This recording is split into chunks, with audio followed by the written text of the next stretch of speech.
So initially we'll start with some concepts based upon HCF, LCM, all those, okay. Then I'll gradually come to averages, and averages होते ही फिर हम try करेंगे कुछ IP mat, Indore, Rohtak और जिपमैट के PYQs, okay. मैं start कर रहा हूँ पीवाईक्यूज 2018 ऑनवर्ड्स, ओके। बिकॉज आपको पता है हर साल ऐसा नहीं होता है कि सारे के सारे क्वेश्चन नंबर्स के होते हैं। 2018, 19, 20, 21, 22, 23, ये पिछले 5-6 साल के जो पेपर हैं, इनको अगर आप कंबाइन करोगे तो हर साल आप देखोगे तो अप्रोक्सीमेटली 4 क्वेश्चन 5 क्वेश्चन नंबर्स से आते ही आते हैं। इनफैक्ट जो प्रीवियस ईयर्स थे आपके 2018-19, जब 100 क्वेश्चन आते थे ना, तब तक आपके जो नंबर्स का वेटेज रहता था, काफी रहता था, ज्यादा क्वेश्चन आते थे। देन ग्रेजुअली क्या हुआ, 2020 और 21 में कोविड आया, जिसकी वजह से क्वेश्चंस कम हो गए हर सेक्शन में, तो नंबर्स के क्वेश्चन थोड़े कम आने लगे। एंड देन अगेन 22 और 23 में तो 90 क्वेश्चंस का फॉर्मेट था, राइट। सो जितने भी पास्ट ईयर क्वेश्चंस हैं मैं 2018 ऑनवर्ड्स, बल्कि आज मैंने थोड़े से कम रखे हैं बीवाईक्यूज, आई थिंक 6-7 क्वेश्चंस रखे हैं मैंने इंदौर, रोहतक, जिपमैट के।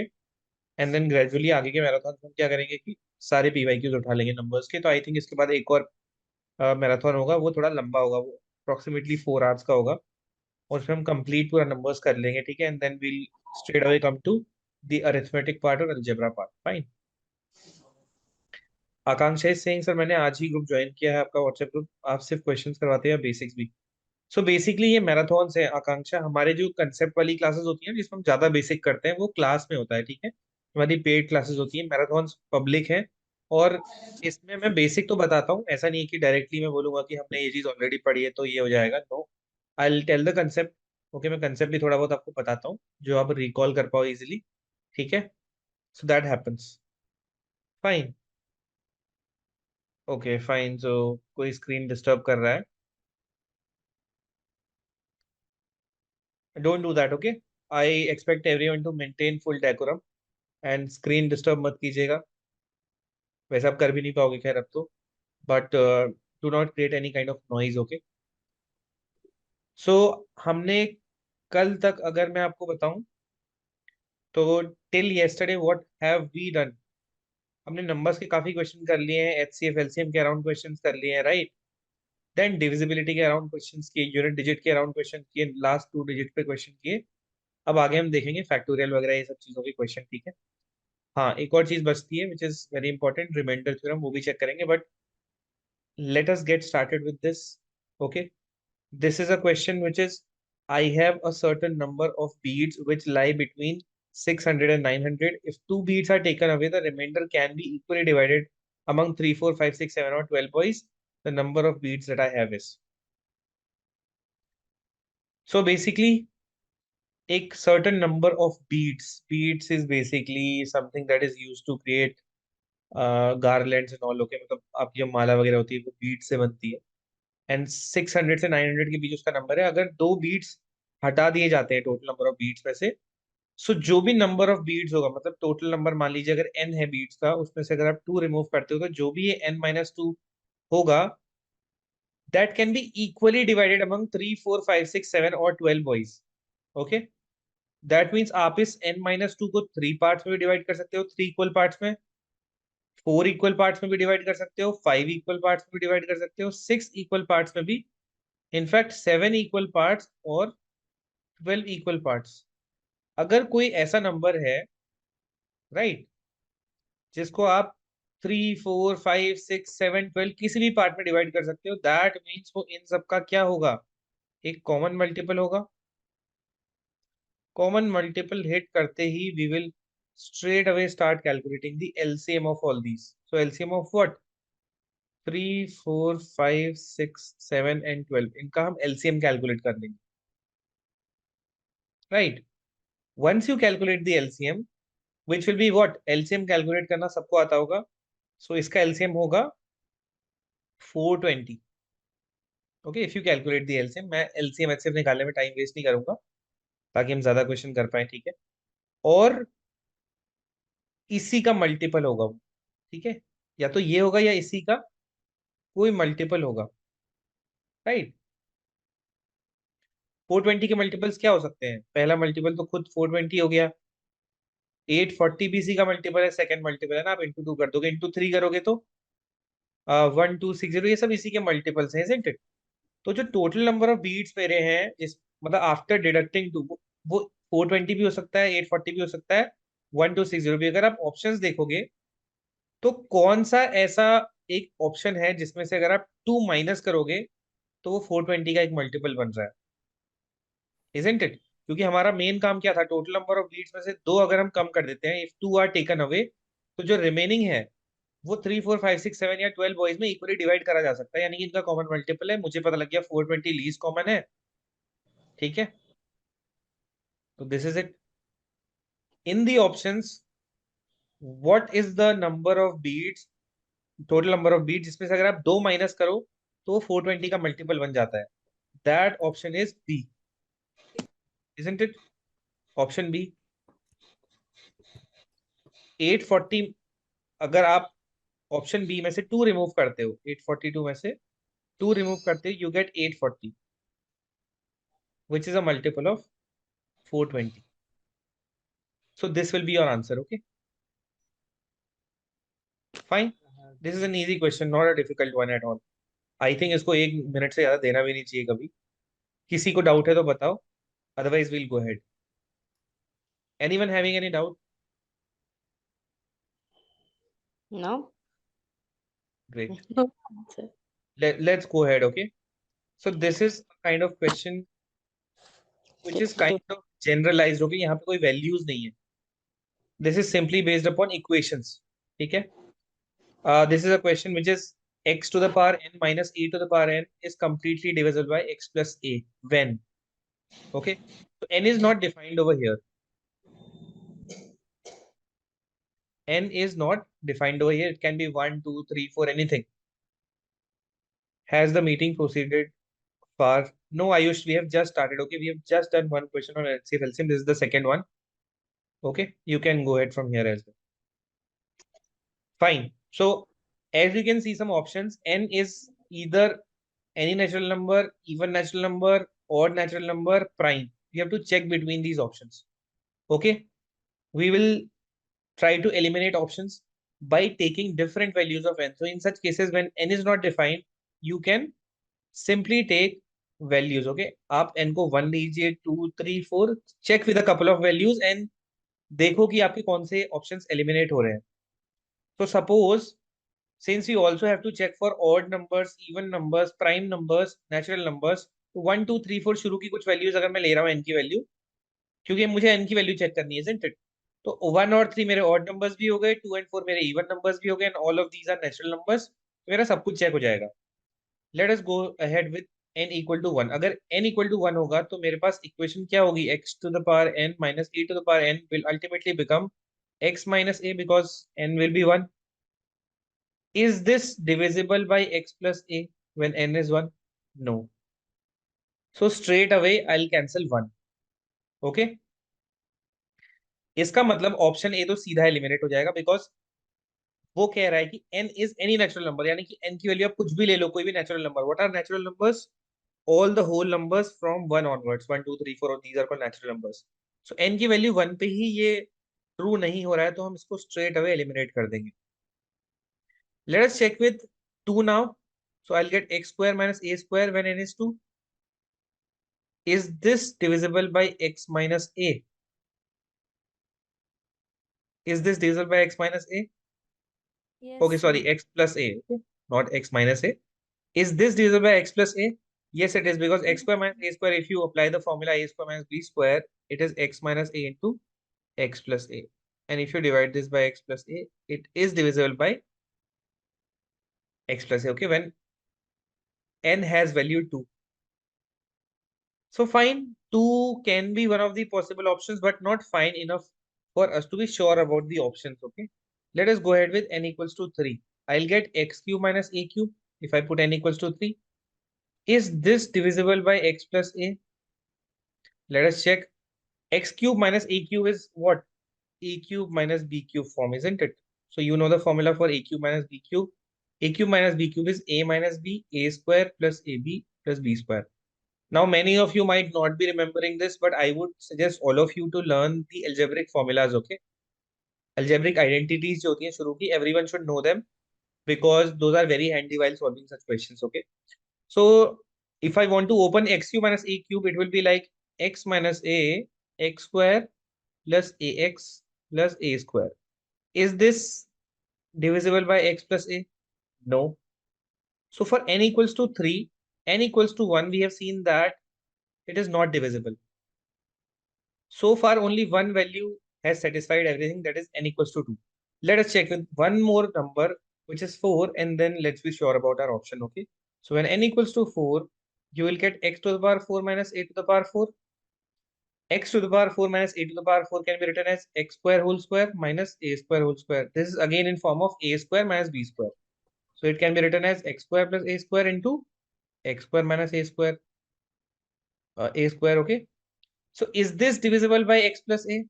Yes, it is, because x square minus a square can further be opened as x plus a into x minus a, which will cancel x minus a from the denominator. So it is. For n equals to 4 and n equals to 2, or you can just write it over here. When n is 1, not divisible. When n is 3, not divisible. But at 2 and 4, it is divisible. So let us eliminate the options now. N is an odd natural number. We just check that for n equals to 1, 3, which are odd natural numbers, it is not divisible. So we'll cancel this. N is prime. So we just checked कि n is prime. So n is prime. अगर कोई prime values पे ये satisfy हो रहा है, we'll check that. So 2 पे it is being satisfied. 2 is also a prime number, isn't it?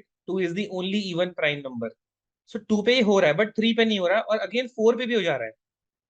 तो 4 is not a prime number. यानी कि अगर नंबर प्राइम नहीं हो तब भी चलेगी ये चीज.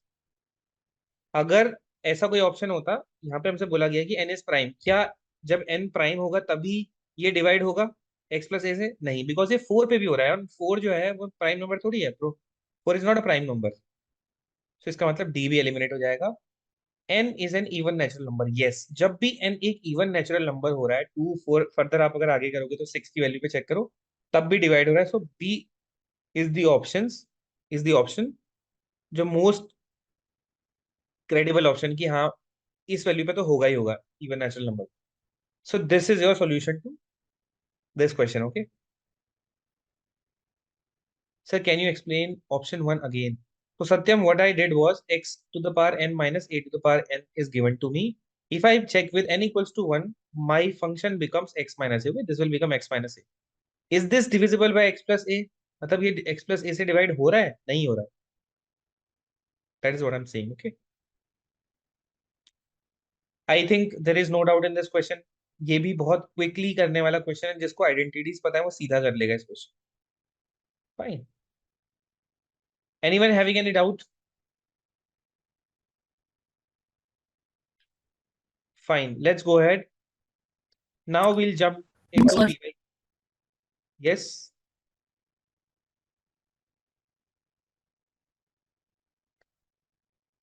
Okay. So I think Dipanshu ने सब कर लिया है. Dipanshu is answering very fast. Okay. Good, Dipanshu. That is good. Fine. But let's check this question. Okay. This question is not very old. I am Indore 2018 का question है ये, IPM का. ठीक है. इसको करके देखते हैं. The number of zeros at the end of this. तो मुझे एक बहुत बड़ा पावर वाला नंबर दिया हुआ है, और बोला गया है कि नंबर ऑफ जीरोस क्या होंगे इसके एंड पे.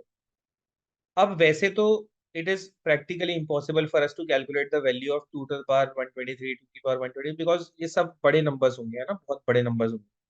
सो सबसे इजी पॉसिबल वे यहाँ पे क्या दिख रहा है मुझे? मैं 2 की जो पावर है वो कॉमन ले सकता हूँ कुछ outside this bracket. So I have 2 की power 123 122 121. I can take 2 to the power 121 common, isn't it? What will I get inside the bracket? 2 square minus 2 minus 1. This is what I'll get into.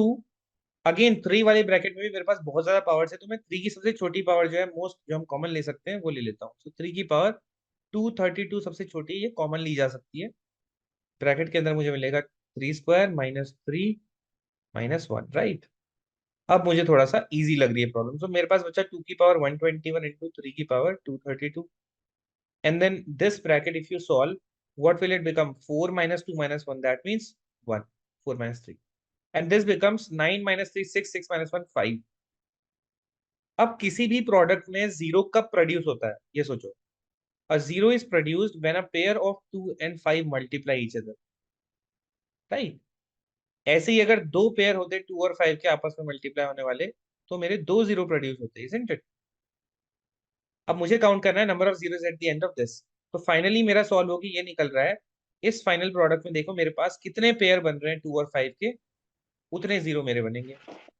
So I can only have one pair of 2 and 5 which will multiply with each other and produce a zero, a single zero।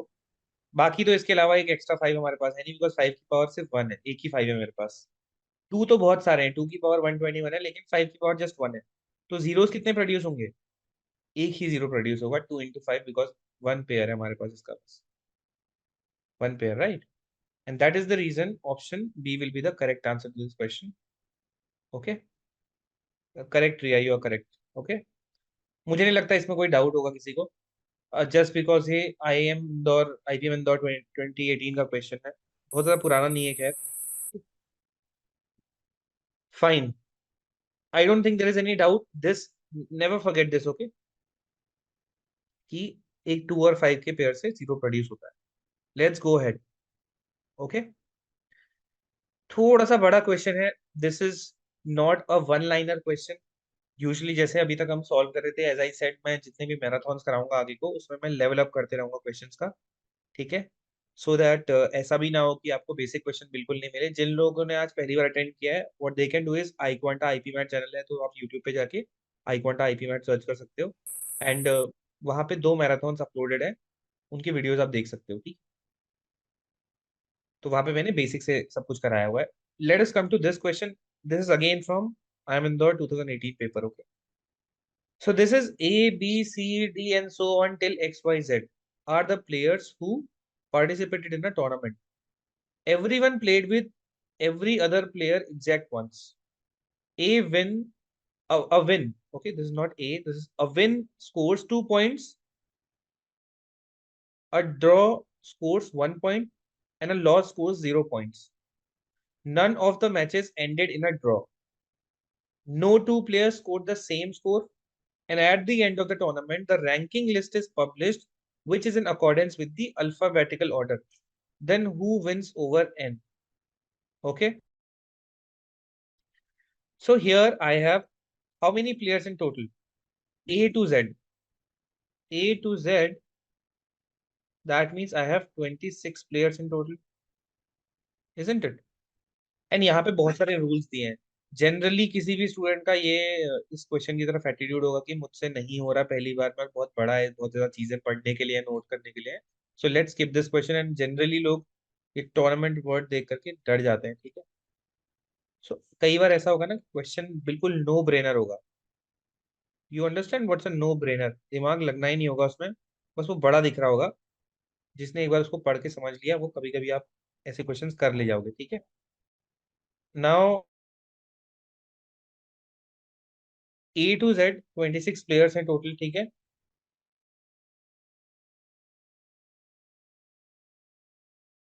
So I have 26 players in total, and I was given that everyone played with every other player exact once. तो यानी कि मेरे पास कितने players हैं? इसको ऐसे समझो कि I have A, B, C, D, then E, F, G, H, then I, J, K, L, M, N, O, P, ऐसे करते करते मेरे पास Z तक प्लेयर्स हैं। So everyone played with every other player exactly once.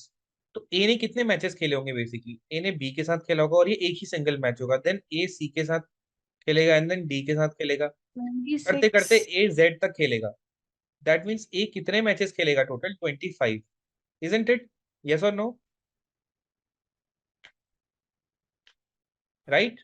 Yes sir. Fine. If I ask you कि B कितने matches खेलेगा, तो बी ने ए के साथ तो ऑलरेडी खेल लिया, तो बी अब ए के साथ नहीं खेलेगा, बी अपने नीचे वाले जो अल्फाबेटिकल ऑर्डर में जितने बचे उनके साथ खेलेगा। तो बी का पहला मैच होगा सी के साथ, फिर डी के साथ, फिर ई के साथ। तो करते करते बी के कितने मैचेस हो जाएंगे? सी, D, E, F, G, H, करते करते अगर आप जेड तक काउंट करोगे, टोटल 24 मैचेस होंगे बी के। इसका मतलब सी के 23 मैचेस होंगे, डी के। सर बी एक के साथ नहीं कम्पीट करेगा। सर बी ए के साथ नहीं कम्पीट करेगा। बी ने ऑलरेडी ए के साथ अच्छा, मैच वो खेल लिया। पहले A1 जो ए का मैच बी के साथ हुआ था, वही एक match, because everyone played with every other player, exact कौन सी हमें दिया हुआ, ठीक है। अब हमें ऐसे करते करते हमें आइडिया लग गया है कि ऐसा ही कुछ होगा कि सबके इतने और जो बेसिकली लास्ट में आपका करते करते ये मैचेस होंगे, टोटल नंबर ऑफ मैचेस आपके, ठीक है। अब यहाँ पे क्लियरली लिखा हुआ है a win scores 2 points, a draw scores 1 point and a loss scores 0 points. None of the matches ended in a draw, यानी कि कोई भी जो मैच हो रहा है वो कभी ड्रॉ में नहीं, ड्रॉ नहीं हो रहा, ड्रॉ नहीं हो रहा यानी कि 1 पॉइंट किसी को नहीं मिलेगा। No two players score the same score, अब दो प्लेयर्स जो हैं, कोई भी दो प्लेयर्स वो सेम स्कोर भी नहीं ला रहे हैं। And at the end of the tournament the ranking list is published which is in accordance with the alphabetical order, यानी कि रैंकिंग जो हो रही है वो अल्फाबेटिकल ऑर्डर में, यानी कि पहली रैंक किसकी होगी, ए की। और वो कब होगी, जब ए अपने सारे मैच जीता होगा। इसलिए ए ने जो 25 मैच खेले हैं वो सब के सब वो जीत जाएगा और स्कोर करेगा कितने पॉइंट्स, 20 पॉइंट्स। बी जितने मैचेस खेलेगा, बी बस एक मैच हारेगा जो उसने ए के साथ खेला होगा। बाकी के जो 24 मैचेस उसने C D E F G H Z तक खेले, उन सबको वो जीतेगा और 48 पॉइंट्स लेके आएगा। वैसे ही सी भी अपने सारे मैचेस ए और बी को छोड़ के बाकी सबके साथ खेले हुए मैचेस जीतेगा और 2 पॉइंट्स लेकर आएगा हर विन में, तो टोटल पॉइंट्स हो जाएंगे 46। करते करते करते आप अगर इस चीज को पूरा फॉलो करो, जेड लास्ट में सबसे मैच हार गया होगा, इजंट इट, और वो 0 पॉइंट्स लाया होगा। This situation makes everything perfect according to the question, ठीक है। अल्फाबेटिकल ऑर्डर में रैंकिंग भी हो गई है, ठीक है। किसी ने किसी के साथ दो मैच नहीं खेले, एक ही मैच खेला हर प्लेयर ने। किसी भी प्लेयर ने, no two player score the same score, okay. तो no two player score the same score, तो किसी ने सेम स्कोर भी नहीं किया, तो सबके स्कोर हमें अलग अलग दिख रहे हैं। और रैंकिंग लिस्ट भी अल्फाबेटिकल ऑर्डर में है, तो this is the perfect situation which satisfies everything. अब हमसे बोला गया है then who wins over N. Actually ये क्वेश्चन एमसीक्यू टाइप क्वेश्चन था, ठीक है। या ये अगर टीटा में आता है आपका, ये आपको answer enter, arithmetic progression, arithmetic progression नहीं नहीं, आपको यहाँ पे पूछा गया है कि हु विंस ओवर एन, मतलब कि एन के ऊपर एन से कौन कौन जीत गया बेसिकली, एक तरीके से, ठीक है। यहाँ पे ऑप्शंस थे इस क्वेश्चन में कि एम विंस ओवर एन करके, ठीक है, and then M does not play with N, there are multiple options, but N से कौन जीतेगा, देखो बेसिकली एक तरीके से यहाँ पे ऑप्शन अभी मिसिंग है। बट आपको पता है कि एन से जस्ट दो ज्यादा पॉइंट्स कौन लाएगा, एम लेकर आएगा, इजंट इट। एन से जस्ट ज्यादा पॉइंट्स कौन लेकर आएगा, एम जो उसके जस्ट ऊपर था, बिकॉज देखो एन के ऊपर जस्ट रैंक किसकी होगी, एम की होगी, इजंट। जैसे देखो बी के जस्ट ऊपर रैंक किसकी है, ए की। सी के ऊपर जस्ट रैंक किसकी है, बी की है। डी के ऊपर सी की है। सिमिलरली एन के जस्ट ऊपर रैंक किसकी होगी, एम की, राइट। सो इसमें एक ऑप्शन था M wins over N, okay, and that was an option. मैं एम क्यों बोल रहा हूँ बार बार, इसलिए देखो एन से ना और भी लोग जीते होंगे, बिकॉज देखो एन की पॉइंट्स कितने होंगे, एन अल्फाबेटिकल ऑर्डर में कितने पे आता है, A B C D E F G H I J K L M N, तो 16 पोजीशन पे आता है, राइट। तो, तो यहाँ पे अगर आप 2018 का पेपर खोलोगे और ऑप्शंस देखोगे, इसमें एक ऑप्शन था एम विंस ओवर एन, आप वही चूज करोगे, ठीक है। या score of N will be 28 whatever, मतलब आप ये देख लो कि एन के नीचे कितने अल्फाबेट्स हैं, उन सबसे एन जीत जाएगा और वो इसका उसका स्कोर होगा। तो एन से नीचे कितने होते हैं, O P Q R S T U V W X Y Z, okay. So जितने भी हैं एन के नीचे, उन सबसे एन जीत जाएगा। लेकिन एन से कौन जीतेगा, एन से आपका ए भी जीतेगा, बी सी डी सब जीतेंगे। लेकिन वही है कि ऑप्शन जो थे इस क्वेश्चन के, अगर आप 2018 का पेपर खोलोगे तो वहां पे चार ऑप्शंस थे कि एम तो एन के साथ मैच ही नहीं खेलता, विच इज रॉन्ग, है ना। एम एन के साथ डेफिनेटली मैच खेलेगा ही खेलेगा। और इसके बाद ऑप्शंस थे कि एन विंस ओवर एम, तो एम के ऊपर नहीं जीत सकता, बिकॉज अल्फाबेटिकल ऑर्डर में रैंकिंग हुई तो डेफिनेटली एम के जो जस्ट ऊपर वाला एम है वो ज्यादा ना ज्यादा स्कोर होगा उसका। तो एक ऑप्शन था इसमें M wins over N, that would be correct. You can go back and check this problem once, okay. I think there is Sir, no could doubt in you this question. please sir इस question हाँ हाँ हाँ, sir इस इस question में अगर हम ये कैलकुलेशन नहीं भी करते एंड वी वुड हैव तब भी जस्ट आंसर आ रेड कि जाएगा। It was based on the alphabetical order, तो भी we could have answered this yes question. yes yes absolutely. I am just explaining it in multiple ways so that किसी को ऐसा ना लगे कि अल्फाबेटिकल ऑर्डर से ही करना था। एक्चुअली में ये 1 मिनट का क्वेश्चन भी नहीं है, 10 सेकंड का क्वेश्चन है, ठीक है। ये सीधे अल्फाबेटिकल ऑर्डर बोला ही हुआ है हमसे, तो फिर हम सीधा चूज कर लेंगे वही, बिकॉज यहाँ पे ऑप्शंस नहीं है, इसलिए मैंने थोड़ा सा और आपको एक्सप्लेन करके बता दिया, ठीक है। ताकि जस्ट इन केस अगर आप वो भी देखते हो ना, क्वेश्चन देखते हो आगे जाके, तो सोल्यूशन आपको ऐसे पता लग जाए, ठीक है, मल्टीपल वेज में। This is just a logic behind that, got it. क्योंकि देखो, हो ये सकता है कि आप तो यहाँ अल्फाबेटिकल ऑर्डर सीधा आंसर कर दोगे कि हम जीत गया, बट अगर ऐसा हो जाता है कि आगे जा करके आपसे इस क्वेश्चन का एक्सटेंशन किसी ने पूछ लिया है ना, कि बताओ ए और सी के टोटल पॉइंट्स कितने थे, तो in that case you can present this, got it. So I have also told you the points scored by each and every, got it. तो जैसे अभी ये क्वेश्चन क्या बन सकता था, yes how how many points will N score. फिर क्या करोगे उस केस में, अटक जाओगे, फिर अल्फाबेटिकल ऑर्डर देखते then you need to have this kind of understanding, okay. Clear with this question everyone? Yes Great. Let us go ahead with one more question. Now, this is the type of problem you will expect, okay, in IP MAT. आप जब किसी material को solve कर रहे हो as an aspirant, आपको ही पता होना चाहिए कि मैं जो क्वेश्चन कर रहा हूँ यार, ये उस एग्जाम के लेवल का है या नहीं है, ठीक है। तो ऐसा नहीं कि आप किसी बुक से या किसी भी सोर्स से कर रहे हो, बहुत इजी इजी क्वेश्चन करते जा रहे हो, that is not a way to good way to problem solving. वो प्रैक्टिस का अच्छा तरीका नहीं है, बिकॉज इजी प्रॉब्लम करके अगर आप खुश हो रहे हो तो फिर वो अलग चीज है। तो आपको हमेशा ना पीवाईक्यूज का लेवल एक बार कर लेना चाहिए, दैट इज द रीजन मैं आपको शुरू में इजी करा रहा था, मैं पीवाईक्यूज पे आ गया हूँ। नेक्स्ट सेशन प्रोबेबली अब मंडे को होगा, ठीक है। मंडे तक they won't be any session. Monday को we'll meet again, okay. Let's solve this question. This is again a very good question. The owner of a local jewelry store hired 3 watchmen to guard his diamonds, but a thief still got in and stole some diamonds. On the way out, the thief met each watchman one at a time. To each he gave half of the diamonds and he had then and 2 more besides. ठीक है? He escaped with 1 diamond. तो जो thief था वो 1 diamond लेके निकला last में। How many did he steal originally? अब देखो, आपने अभी तक जो क्वेश्चन करे होंगे आपने देखा होगा कि किसी में कोई एकदम साइंटिफिक कंसेप्ट तो नहीं लग रहा है। लग रहा है तो एचसीएफ एलसीएम ही लग रहा है, लेकिन कैसे लग रहा है, जब हम उस प्रॉब्लम को समझ रहे हैं। सो जब भी आप किसी प्रॉब्लम को ऐसे देख रहे हो, उसको ऐसा मत सोचो कि मेरे को एग्जैक्ट क्वेश्चन मिल जाएगा पेपर में, नो।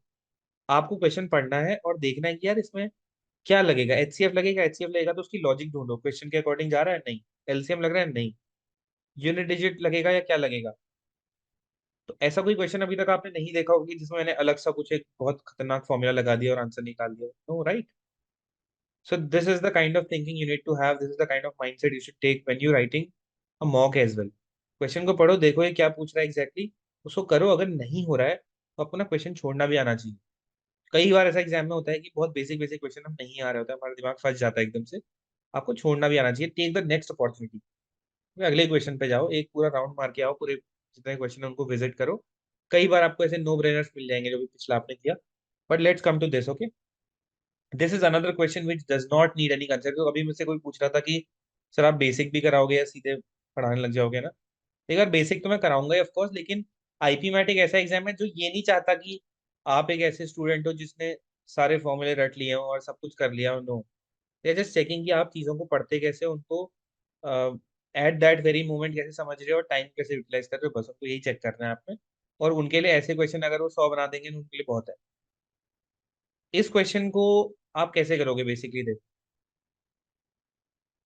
तो दिस इज अ क्वेश्चन जहाँ पे 3 वॉचमैन है, ठीक है, कुछ डायमंड्स हैं। There is a thief who stole some diamonds, उसने कुछ डायमंड चुरा लिए। On the way out there is thief 1, thief 2, thief 3, okay. Sorry, there are 3 watchman, just second.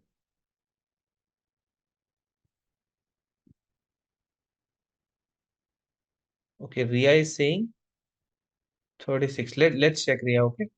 So there is watchman 1, there is watchman 2, and there is watchman 3. And there's a thief. Thief has some diamonds. ठीक है? To each, जो thief है वो सबको half देता है of his diamonds he had then, and two more besides, साथ में दो और एक्स्ट्रा, ठीक है। और लास्ट में थीफ क्या लेके निकल रहा है, वॉचमैन 3 को डायमंड दे, मतलब सब कुछ देने के बाद 1 को 2 को 3 को एक डायमंड लेके वो निकल रहा है। ऐसे क्वेश्चंस में अगर आप वॉचमैन 1 का 2 का 3 ऐसे निकालते हो, माइनस करते हो, सब्ट्रैक्ट करते हो कि 1 को मान लो कि शुरू में उसके पास एक्स डायमंड्स थे, फिर वॉचमैन 1 को x/2 + 2 डायमंड्स देगा, फिर वॉचमैन 2 को देगा, फिर 3 को देगा, तो हम हाफ हाफ हाफ कैलकुलेट करते हुए, सपोज जैसे मैं इसको ऐसे करता हूँ, मान लीजिए मेरे पास एक्स डायमंड्स थे थीफ के पास, इनिशियली वो वॉचमैन 1 से मिला, उसने अपना हाफ तो दे ही दिया, यानी कि x/2, और बिसाइड्स दैट 2 और दिए, तो अब बचे उसके पास कितने, वॉचमैन 1 से मिलने के बाद जब थीफ निकला उसके पास बचे एक्स टोटल थे पहले, उसमें से x/2 + 2 थी, ये वॉचमैन को दे दिए, तो बचे कुछ उसके पास, फिर इसका भी 1/2 + 2 देगा, फिर कुछ बचेगा, फिर इसका भी 1/2 + 2 देगा, तो आप देख रहे हो ना, ये आगे जाके कॉम्प्लेक्स बन जाएगा प्रॉब्लम बहुत, ठीक है। तो ऐसे क्वेश्चंस में हम रिवर्स तरीके से भी जा सकते हैं। What is the reverse now, ये क्वेश्चन मैं आपको इसलिए समझा रहा हूँ बिकॉज देखिए ये क्वेश्चन जो है, आई थिंक ये one of the past CAT papers में या कहीं मैंने ऑलरेडी देखा हुआ है, ठीक है।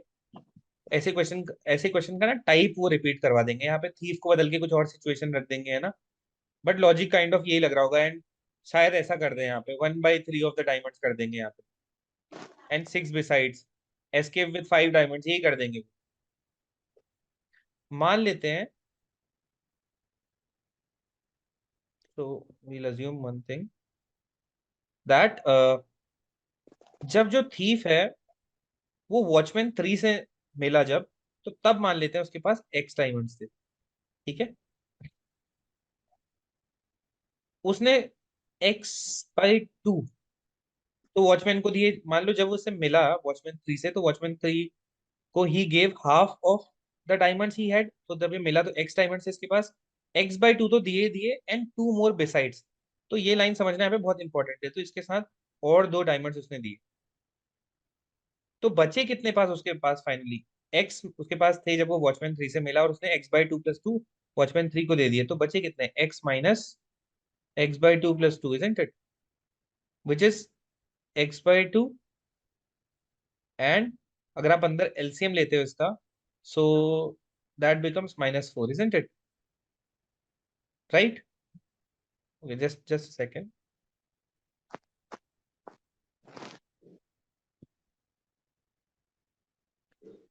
so x minus x/2 and -2, which becomes what, x/2 -2 or x -4/2, right।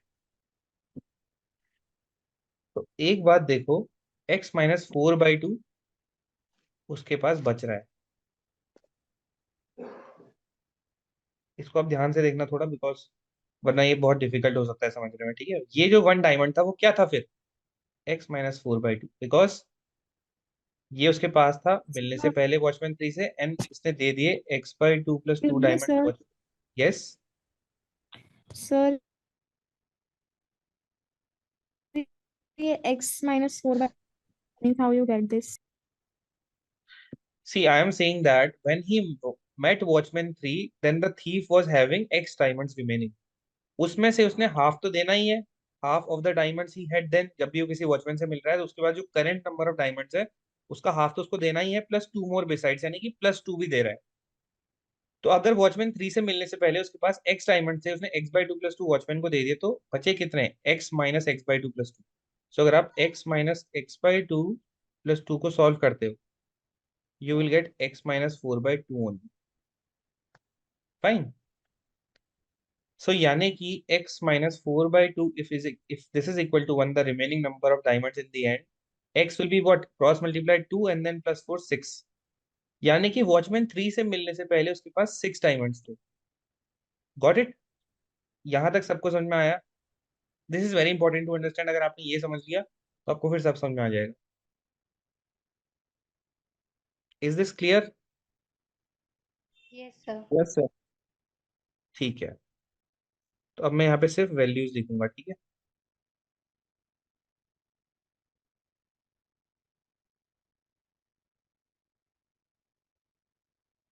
Sir is equals to 1 ये कैसे आया? Because the thief escaped with 1 diamond in the end. Okay sir, got it. ठीक है, ठीक है। तो आप इसको ऐसे समझिए कि वॉचमैन 3 से मिलने से पहले उसके पास 6 डायमंड्स थे, उसने वॉचमैन 3 को कुछ दिए और वो एस्केप किया 1 डायमंड के साथ। ठीक है, ऐसे ही क्या किया होगा, जो 6 डायमंड्स होंगे ये कब बचे होंगे, जब उसने कुछ डायमंड्स वॉचमैन 2 को दे दिए होंगे, है ना? Isn't it? यस और नो?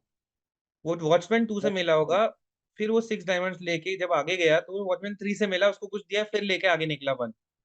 ठीक है, तो इसका मतलब क्या है, मान लो वॉचमैन 2 से मिलने से पहले उसके पास वाई डायमंड्स थे, तो वो क्या करेगा, वाई में से वाई का हाफ और 2 बिसाइड्स, ये किसको दे देगा, वॉचमैन 2।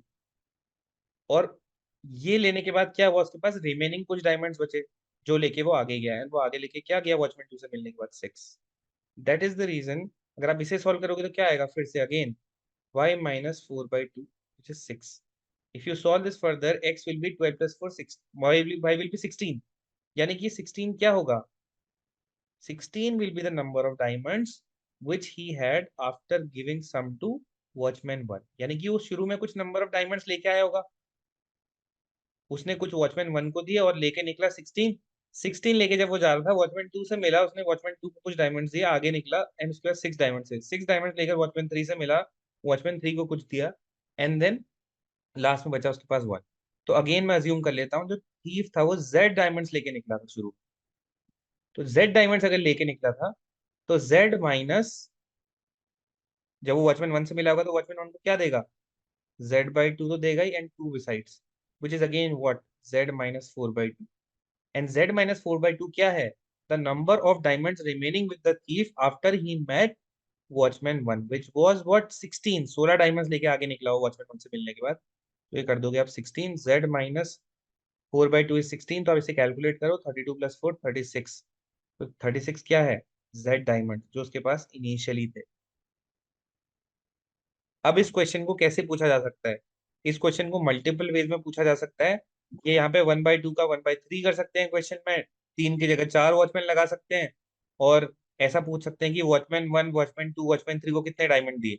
इस पूरे ग्राफ से आप सब कुछ एनालाइज कर लोगे, क्योंकि 36 डायमंड थे, 16 लेके आगे निकला तो वॉचमैन 1 को कितने दिए होंगे, 20। 16 डायमंड दिए, 16 डायमंड उसके पास बाद में थे, 16 में से 6 वो आगे लेके गया तो वॉचमैन 2 को कितने दिए होंगे, 10। 6 में से वो आगे एक डायमंड लेके निकला तो वॉचमैन 3 को कितने दिए होंगे, 5।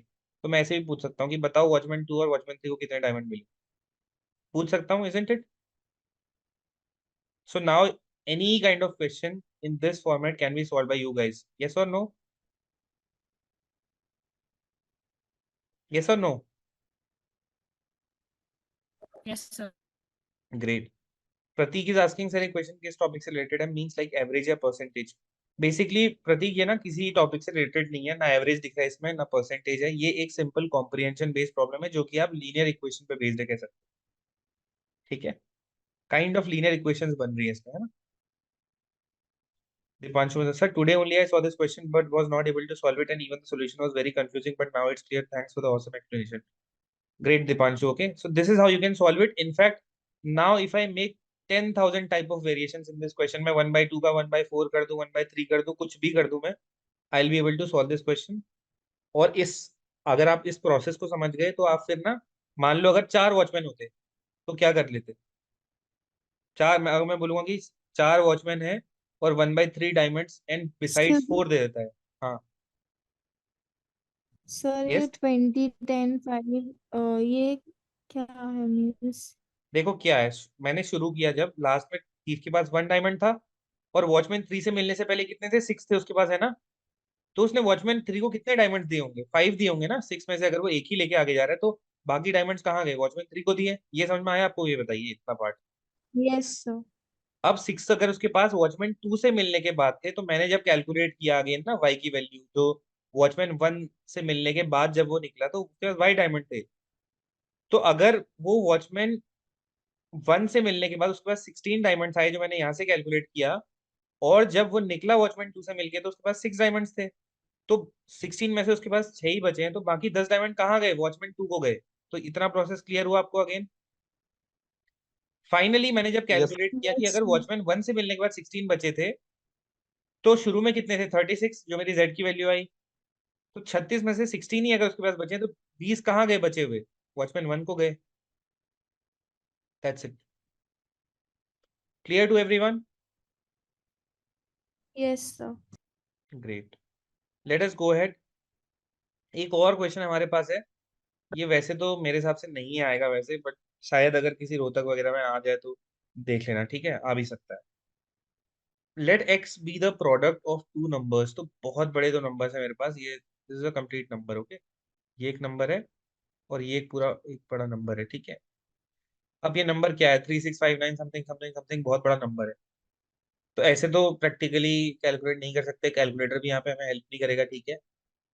बिकॉज वो कैलकुलेटर थोड़ा अजीब ही होता है जो आपको मिलेगा ऑन स्क्रीन, और ऐसा क्वेश्चन शायद इंदौर में ना आए, आ भी सकता है शायद। तो देख लो फिर भी, ठीक है? इसमें कितने डिजिट्स हैं? जब भी कोई ऐसा क्वेश्चन आए जहाँ पे प्रोडक्ट हो रहा हो दो नंबर्स का, और पहले वाले में m डिजिट्स हैं, ठीक है? पहले नंबर में m डिजिट्स हैं, दूसरे नंबर में n डिजिट्स हैं, तो जो प्रोडक्ट होगा या तो उसमें m प्लस n डिजिट्स होंगे, और उसमें या फिर उसमें m plus n minus one digits हो सकते हैं। तो फिक्स नहीं होता है कि m प्लस n डिजिट होगा या m plus n minus one. But इस क्वेश्चन में अगर अप्लाई करें तो पहले नंबर में कितने डिजिट्स हैं हमारे पास? 1 2 3 4 5 6 7 8 9 10 11 12 13 14 15 16 17 18 19 डिजिट्स है मेरे पास पहले नंबर में। दूसरे नंबर में आई हैव 1 2 3 4 5 6 7 8 9 10 11 12 13 14 15 15 डिजिट्स है मेरे पास दूसरे नंबर में, ठीक है? अब अगर आप इसमें m प्लस n निकालो तो कितना आएगा? 19 प्लस 15 यानी कि 34। अगर आप यहाँ पे n m plus n minus one निकालोगे तो कितना आएगा? 33। तो या तो 34 डिजिट्स होंगे या तो 33।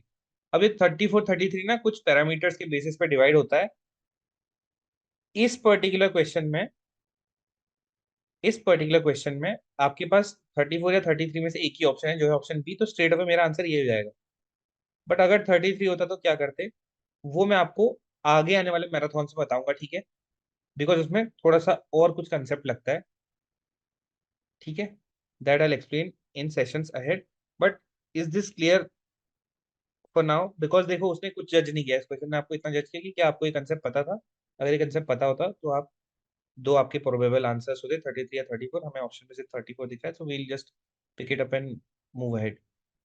Is this clear to everyone?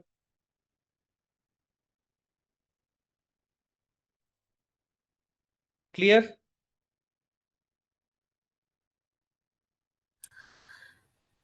Yes sir, but इसको वैसे भी कर सकते थे ना, 3.6 into 10 to the power of 18 और 3.4 इंटू 10 to the देखो, power. हाँ वो वैसे भी कर सकते हो, जैसे आप इसको ना 3.6 into 10 to the power something something लिख दिया, 3.4 की पावर समथिंग समथिंग। बट वो मेथड थोड़ा लेस रिलायबल है, ओके? ठीक है, उसमें भी बेसिकली ये कंफ्यूजन आता है कि 33 होगा 34 होगा। तो आप उस मेथड से थोड़ा अभी कम जाओ, ठीक है? आई थिंक मैंने वो मेथड ना क्लास में कराई हुई है, but that is slightly less reliable. Fine.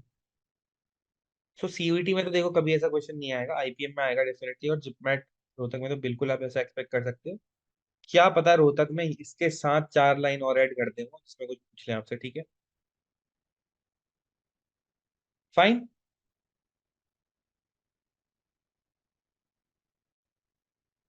Okay, let's come to this question now. This is which of the following is the value of m for which the polynomial x to the power 4 plus this plus m is exactly divisible by x plus 7.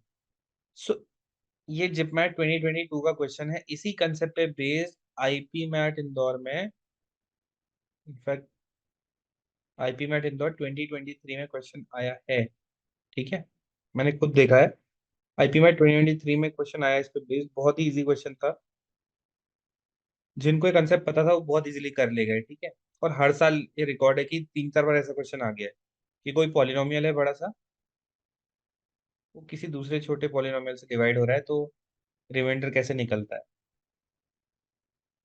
तो जब भी ऐसा question आएगा, मेरे पास एक polynomial है ये, ठीक है? आई थिंक जो लोग हमारे पेड कोर्सेज में उनको ये क्वेश्चन आता होगा, right? Let me find some names. I think Ayush, Dhruvi, you guys know, and Drishti भी है शायद. Ishmeet has recently joined. Ria, you guys know, right, how to solve such questions? Yes, sir. Yes, Yeah, sir. yeah. Yes, sir. It is not very tough. Okay, simple सा है कि जब भी कोई polynomial है, इसको मैं मान लो fx बोल देता हूँ, ठीक है? ये पॉलिनोमियल मेरा fx है, और इसको जब भी आप किसी पॉलिनोमियल fx को x प्लस a फॉर्मेट के, या x माइनस a फॉर्मेट के, या जो भी, मतलब किसी x minus a, x minus a, x plus a type की किसी भी टर्म से डिवाइड कर रहे हो, तो हमारे पास अभी डिवाइजर क्या है? x+7 है ना?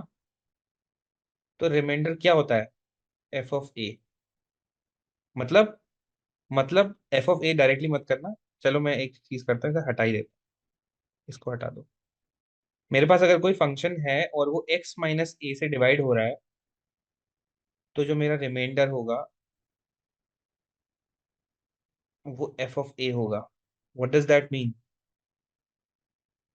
x माइनस a था मेरे पास, इसको जीरो कर लो आप, इक्वल टू जीरो. तो यहाँ पे मैं किस टर्म से डिवाइड कर रहा हूँ? x+7 से. तो जो भी टर्म से हम डिवाइड कर रहे हैं उसे straight away equal to zero कर दो आप. जिस भी टर्म से डिवाइड कर रहे हैं उसे स्ट्रेट अवे टू जीरो करो, और निकालो उसकी वैल्यू जो आ रही है यहाँ पे -7. Is it? x equal to -7 is the value you are getting. Direct इस वैल्यू को आप इसमें पुट कर दीजिए और इक्वल टू जीरो कर दीजिए. ठीक है? What will you do? जो भी टर्म है उसको इक्वल टू जीरो करो, जो वैल्यू ऑफ x आएगी उसको उस पॉलिनोमियल में रख दो, उस फंक्शन में रख दो, और इक्वल टू जीरो कर दो. क्यों इक्वल टू जीरो करोगे? बिकॉज मैंने क्या बोला, एफ ऑफ ए क्या देता है हमें, यानी कि ये वैल्यू अगर आप x की फंक्शन में डालते हो तो हमारे पास एफ ऑफ ए निकलता है, यानी कि फंक्शन की value when x is a, यानी कि ये मेरा जो -7 निकल रहा है, and that is called the remainder. And अगर प्रॉपर डिवाइड हो रहा है, मैं ऑलरेडी दिया हुआ है कि this is exactly divisible by this, यानी कि डिवाइड कर रहा है पूरा, तो रिमाइंडर क्या होना चाहिए? Zero. That is the reason हम पुट करेंगे f of a equal to zero. यानी कि मेरी जो फंक्शन की वैल्यू है x इक्वल टू -7 कैसे निकलेगी? -7 की power 4 plus 10 into -7 cube plus 25 into -7 square plus 15 into -7 plus m. ये मेरा रिमाइंडर है, और क्योंकि ये प्रॉपरली एग्जैक्टली डिविजिबल है इससे, तो रिमाइंडर कितना होना चाहिए? जीरो. अब ये थोड़ा कैलकुलेटिव है, इसे आप सॉल्व कीजिए आराम से. आई थिंक हर कोई m की वैल्यू यहाँ से निकाल सकता है, right? It is not very difficult question. So this is a simple remainder theorem, जिसको बोलते हैं पॉलिनोमियल रिमाइंडर थ्योरम. ठीक है? Great. You guys are getting -91. If it is one of the options, fine. चलो 91 -91, I don't know the answer, but यही होगा mostly. I think ये clear है सबको. अगर मान लो ये x+7 की जगह x-6 होता तो क्या करते? x-6 को ही इक्वल टू जीरो रख देते. तो x की वैल्यू क्या थी? 6. फिर क्या पुट करते इस पॉलिनोमियल में? x इक्वल टू 6, और किसके इक्वल टू लेते? जीरो के इक्वल टू. जो भी वैल्यू आती वो आपका आंसर हो जाता. आई थिंक क्लियर है सबको, राइट? यस और नो?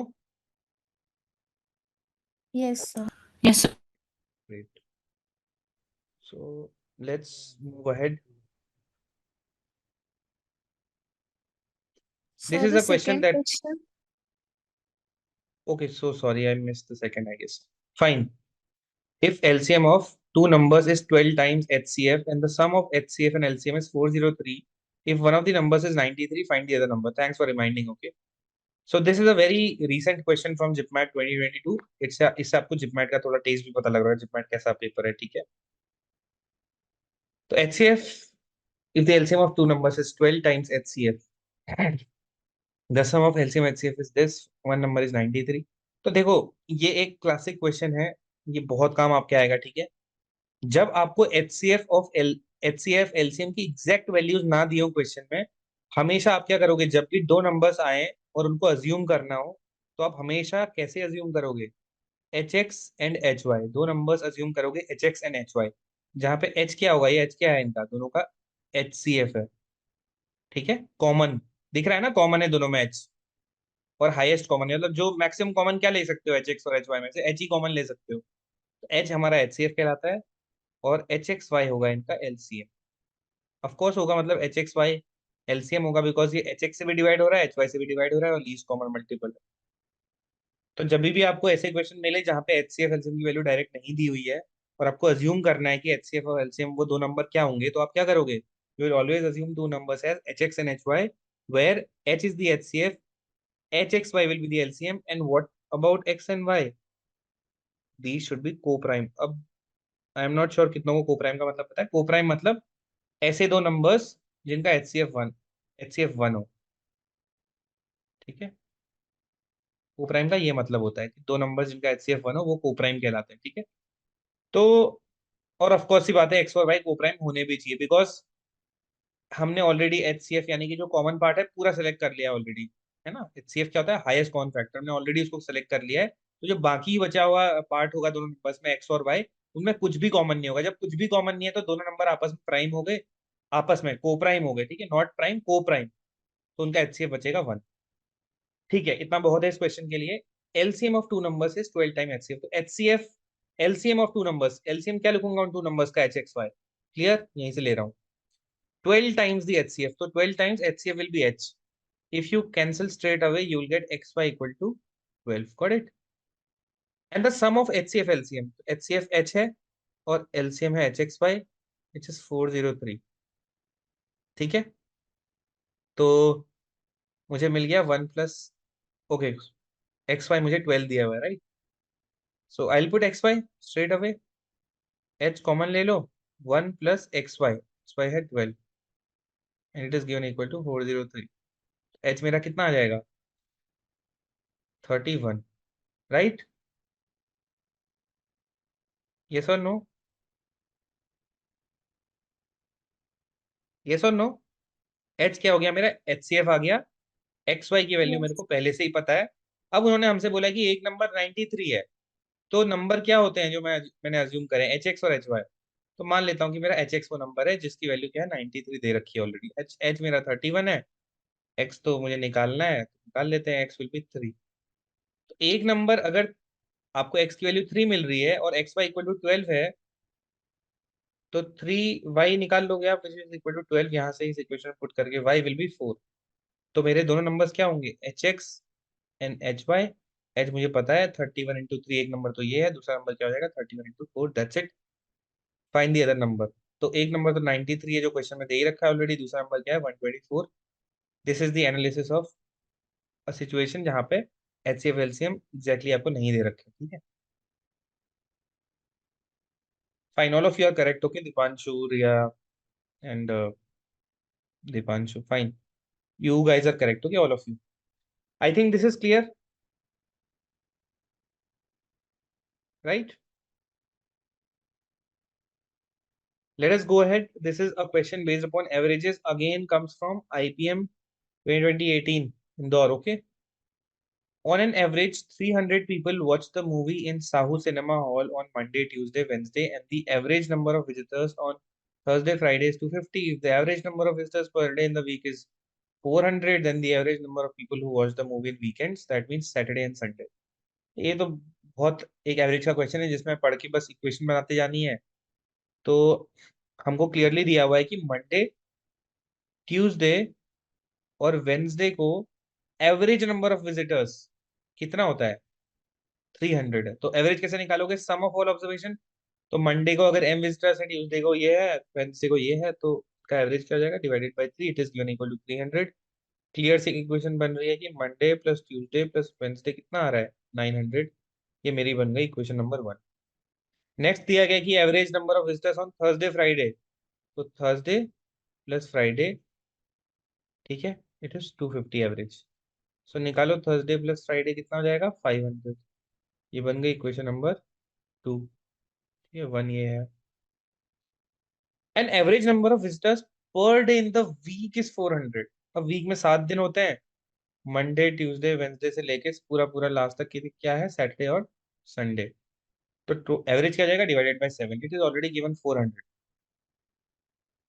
और हमसे पूछा है सैटरडे संडे का बताओ।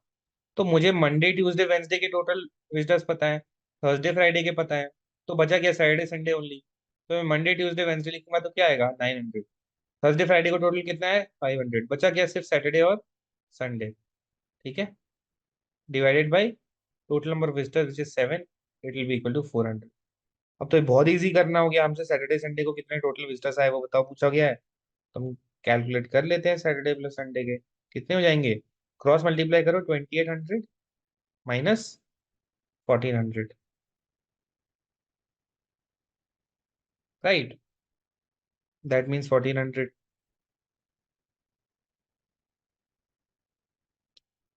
Okay, just a second. Monday Tuesday Wednesday 900 पर इन द वीक।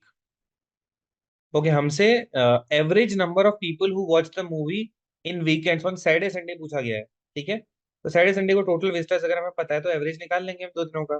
सैटरडे संडे को टोटल इतना है और 2 दिन का एवरेज, क्योंकि सैटरडे संडे है, आंसर हमारा जाएगा 700। Okay, option C.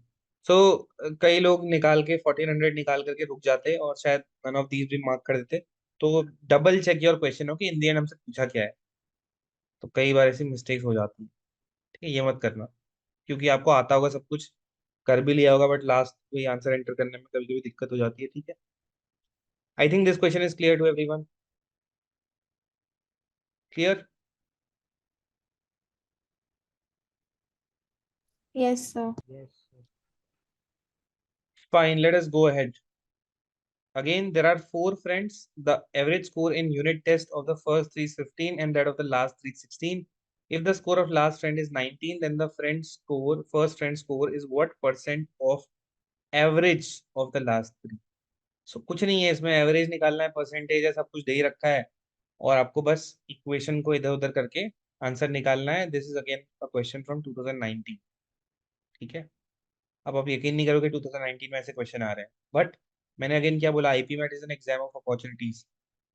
उसमें डिफिकल्ट क्वेश्चन आते हैं, इसका मतलब ये नहीं कि सब डिफिकल्ट आते हैं, इजी क्वेश्चन भी आते हैं। एंड एग्जामिनर जो है वो आपसे यही करना चाहता है कि इजी अपॉर्चुनिटीज को तो पिक करो ही करो जो इजी क्वेश्चन है, लेकिन थोड़ा पढ़ के भी आओ ताकि आप जो डिफिकल्ट में से कुछ क्वेश्चन है मॉडरेट लेवल के वो भी सॉल्व कर पाओ, ठीक है।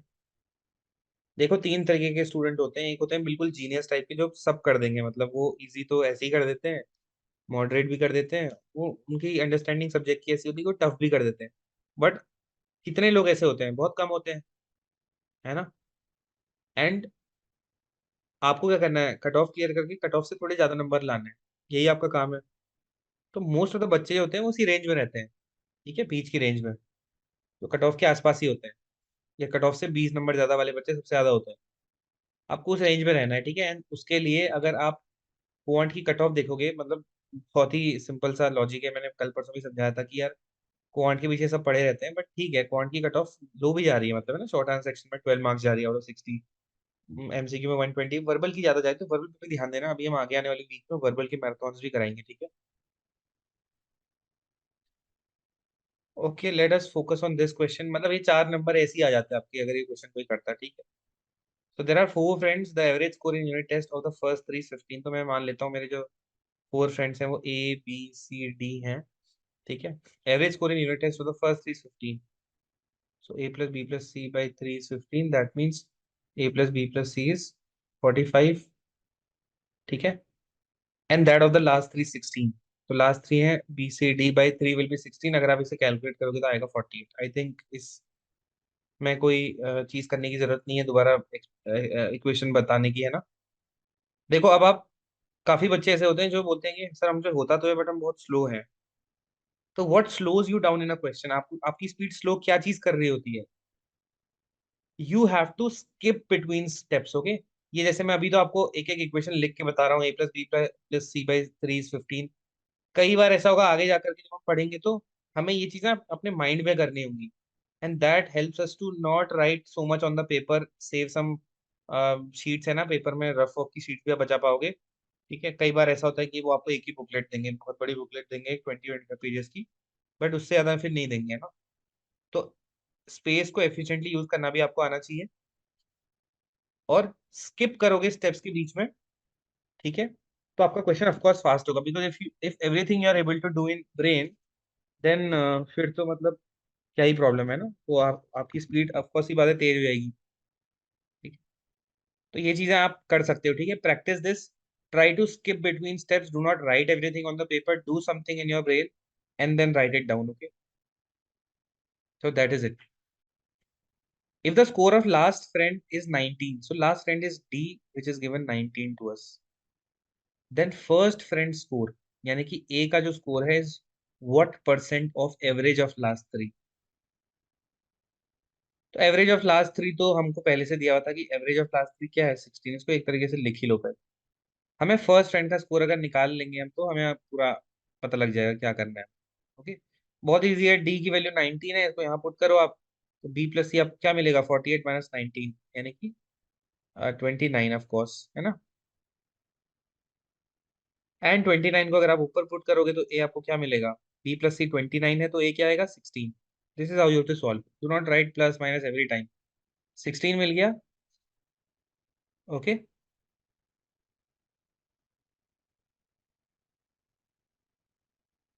So A is 16.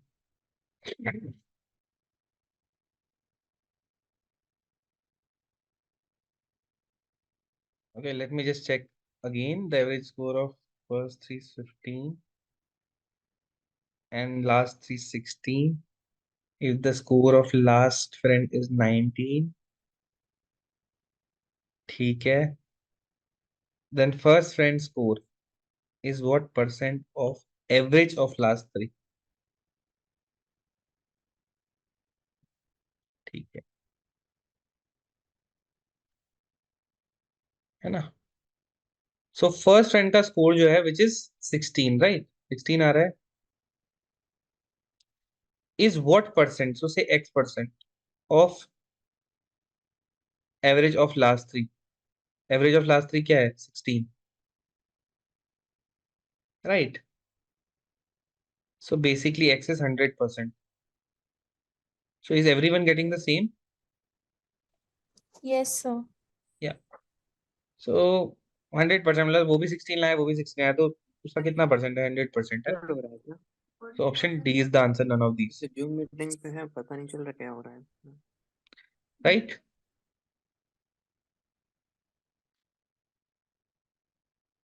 So that's it. Is anyone having any doubt in this question? Sir, can you explain again? Okay, see, यहाँ पे हमने सिंपल इक्वेशन बनाई कि देयर आर फोर फ्रेंड्स. मैंने अज्यूम कर लिया ABCD. Average score in unit test of the first three 15. तो पहले तीन का एवरेज लोगे तो क्या है, पहले तीन है ABC, इनका एवरेज लिया आपने A plus B plus C by 3 which is 15 given. तो A plus B plus C कितना मिल गया 45. फिर यहाँ से अगर मैं आगे गया and that of last three यानी कि लास्ट थ्री का जो एवरेज है वो 16 है. लास्ट थ्री फ्रेंड कौन से हैं BCD.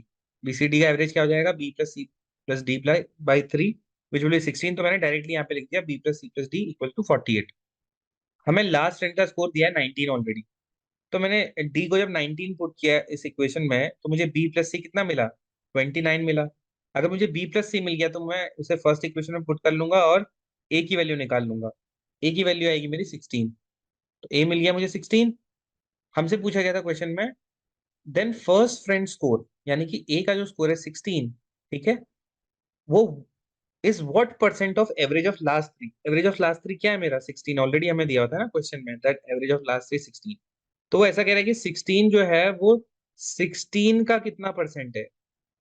तो जो 16 है लेफ्ट हैंड साइड में वो 16 का कितना परसेंट है. 16 16 cancel. X is 100%. That's it. Understood.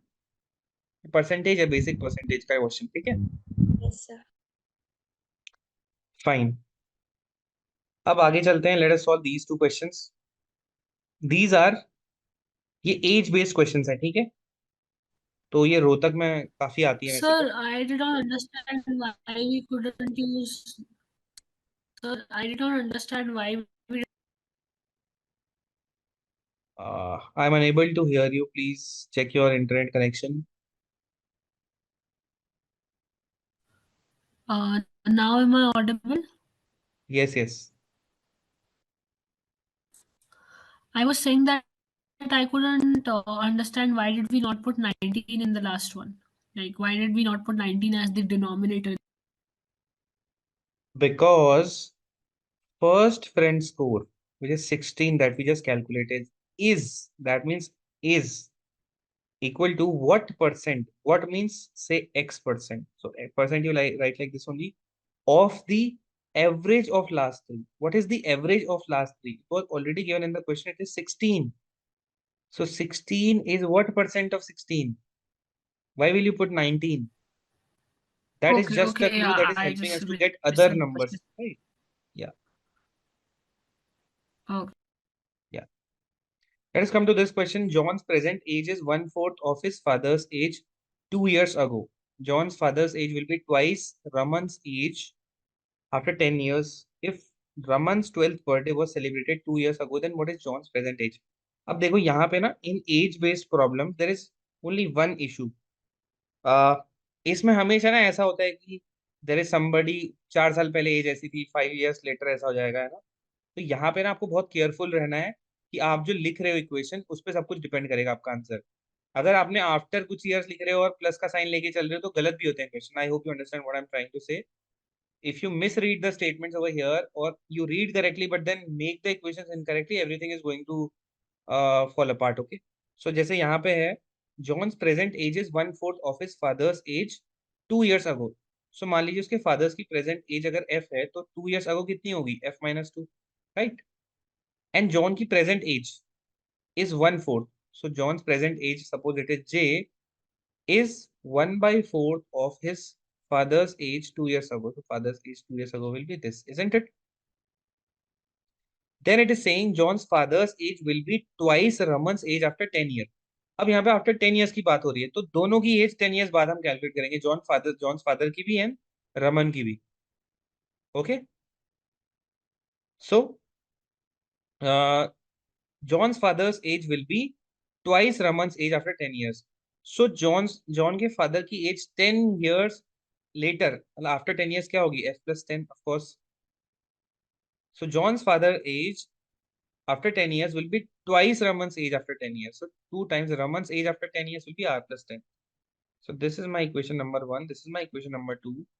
And third I have, if Raman's 12th birthday was celebrated 2 years ago. अब रमन का जो 12th बर्थडे था वो 2 साल पहले था, तो प्रेजेंट में क्या होगा? वो कितने साल का होगा? 12 बर्थडे 2 साल पहले था, तो अभी प्रेजेंट में कौन सा बर्थडे होगा? 14 बर्थडे, यानी 14. कि या सो आर की प्रेजेंट एज क्या होगी? 14 years. That is it, okay?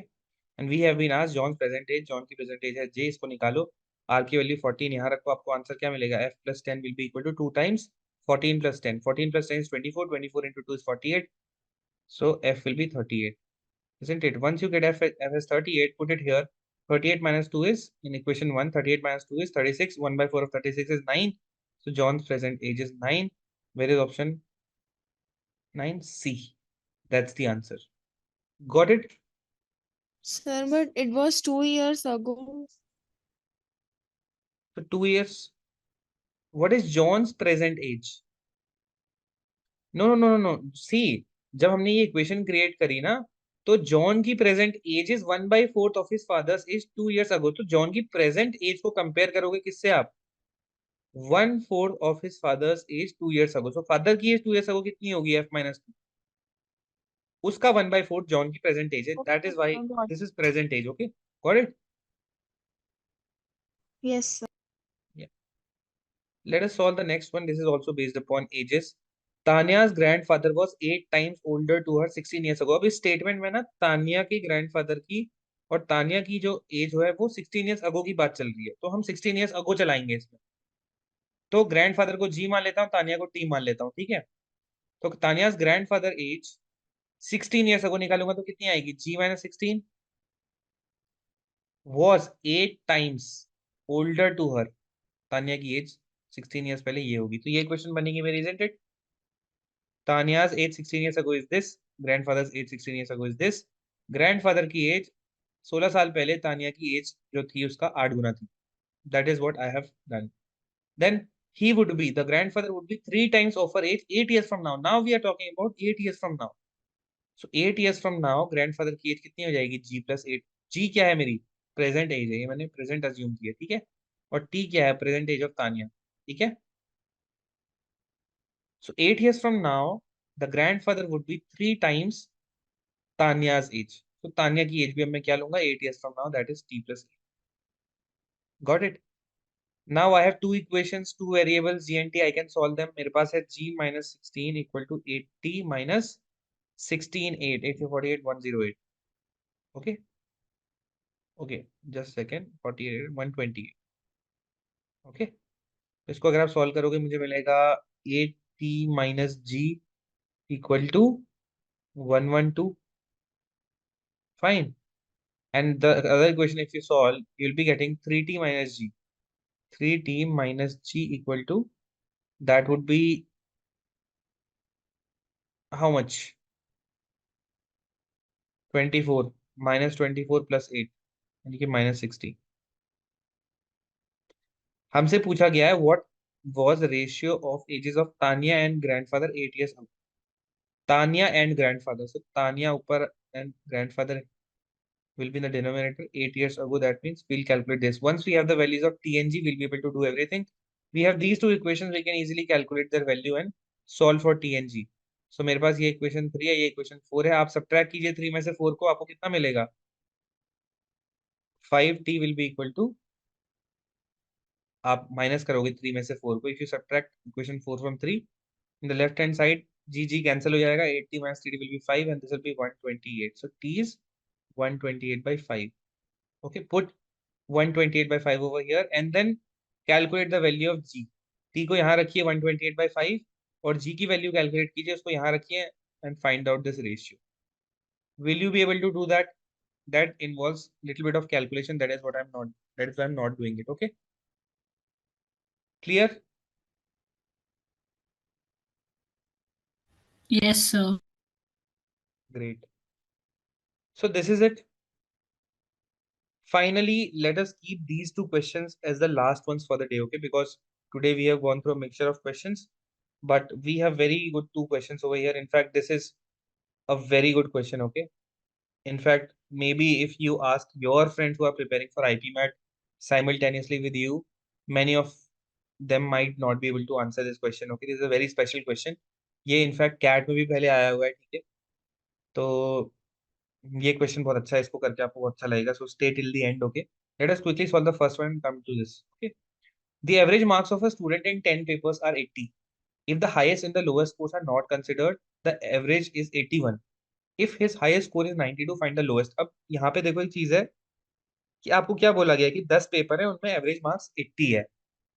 तो टोटल जो 10 है ना, अपॉन 10 पेपर्स है, तो 10 will be equal to 80. Isn't it? This will be my average. तो अगर मैं इससे टोटल मार्क्स मेरे सारे पेपर्स में कितने आए हैं, तो कितने आए हैं? 800. ये मेरा एक क्लू हो गया पहले ही. If highest and the lowest score are not considered, तो मैं जो अपना टोटल है उसे एक काम करता हूँ, कैसे ब्रेक कर लेता हूँ. टोटल क्या होगा? हाईएस्ट सब्जेक्ट होगा जिसमें हाईएस्ट स्कोर किया होगा, एक सब्जेक्ट होगा जिसमें लोएस्ट स्कोर किया होगा, और बीच में अदर 8 सब्जेक्ट्स होंगे. होगा नहीं होगा? ऐसे कर सकता हूं मैं. Can I do this?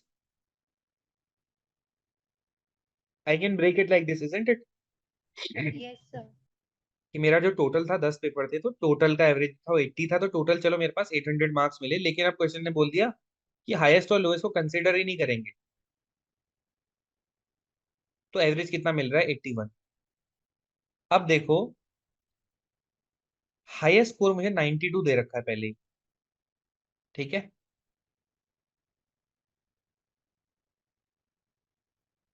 Fine. अब अगर मैं हाईएस्ट और लोएस्ट को नहीं ले रहा हूँ, अदर 8 सब्जेक्ट्स को ले रहा हूँ और इनका एवरेज कैलकुलेट कर रहा हूँ, तो ये अदर 8 का total upon 8, this is average. This is how much? 81. ये मुझे दिया हुआ है क्वेश्चन में. जब हाईएस्ट और लोएस्ट को नहीं ले रहे हैं और अदर 8 सब्जेक्ट जो है मेरे, उनका एवरेज ले रहे हैं, तो 81 आ रहा है. तो यानी कि टोटल अदर 8 सब्जेक्ट्स में कितना स्कोर किया होगा? 81 इंटू 8, क्रॉस मल्टीप्लाई करो, 648. ये मुझे अदर 8 के टोटल मार्क्स की वैल्यू पता लग गई, यानी कि अब मैं यहाँ पे 648 रख दूंगा. तो now it is very easy for me.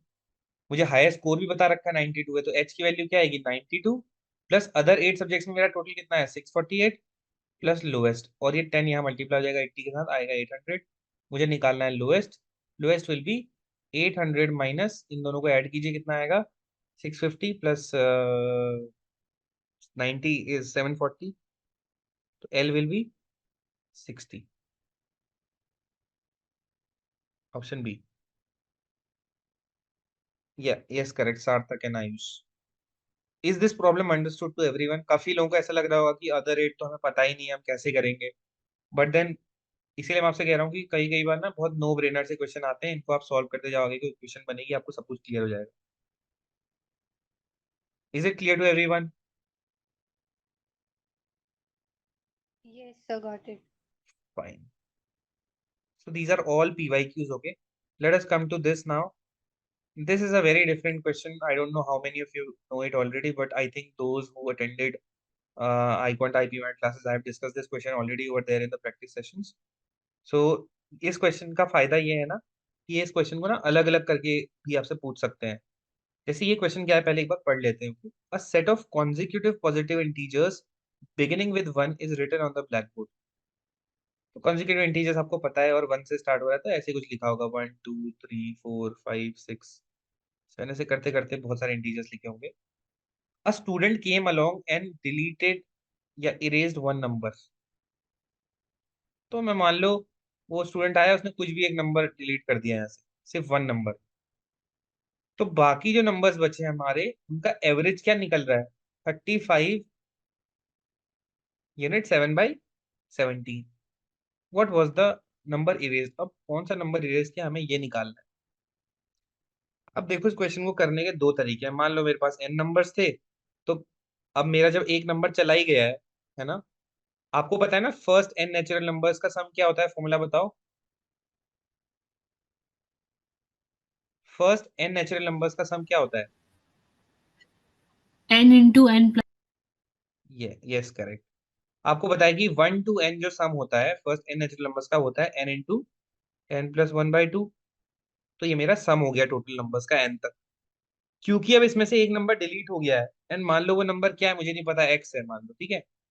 तो मैं अब उसको हटा दूंगा इससे, बिकॉज मैं चाह रहा हूँ कि मैं उसका एवरेज ना लूं। अब मेरा पहले ऑलरेडी कितने नंबर्स थे मेरे पास? n नंबर्स थे।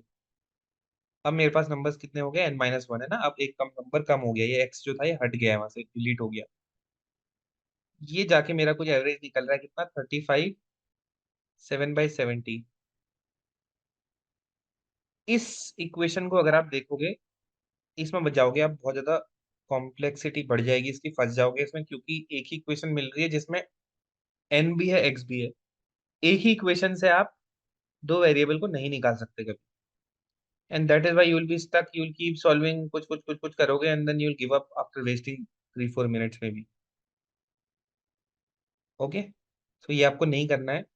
That is why I am going to tell you a shortcut, I think, जिससे आप बहुत ही जल्दी ऐसे क्वेश्चन कर लोगे, ठीक है। We will discuss a shortcut, so pay attention to this, because ये बहुत इंपॉर्टेंट है। ये मैं कहूंगा कि दो क्वेश्चन अगर आपने जो अच्छे से मैं कहूंगा कि बहुत अच्छे क्वेश्चन थे, तो एक वो थीफ वाला क्वेश्चन था और दूसरा क्वेश्चन ये है, ठीक है। मैं इस मेथड से नहीं जाऊंगा because is not going to lead to anything. Let us erase this. I am going to tell you a concept जो आप याद रखोगे हमेशा, ठीक है। कभी भी अगर set of n natural number शुरू के कॉन्जिक्यूटिव पॉजिटिव इंटीजर्स लिखे हुए हैं 1 से आगे को, और कभी भी एक नंबर अगर इरेज होता है, so average change will be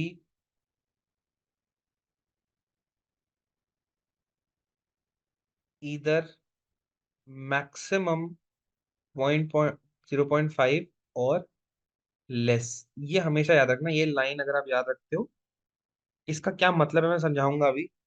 कभी भी जब आप फर्स्ट n नेचुरल नंबर्स लिख रहे हो और उसमें से आपने कोई नंबर अगर डिलीट कर दिया और जो बचे हुए नंबर्स का एवरेज लिया, तो शुरू में एवरेज क्या होता है? देखो, शुरू में एवरेज ऐसा होता है, मतलब n इंटू n+1/2 आपका सम होता है शुरू के n नेचुरल नंबर्स का। इसका आप एवरेज लोगे तो n से डिवाइड कर दोगे तो n कैंसिल हो जाएगा, ये आपका एवरेज आता है n+1/2।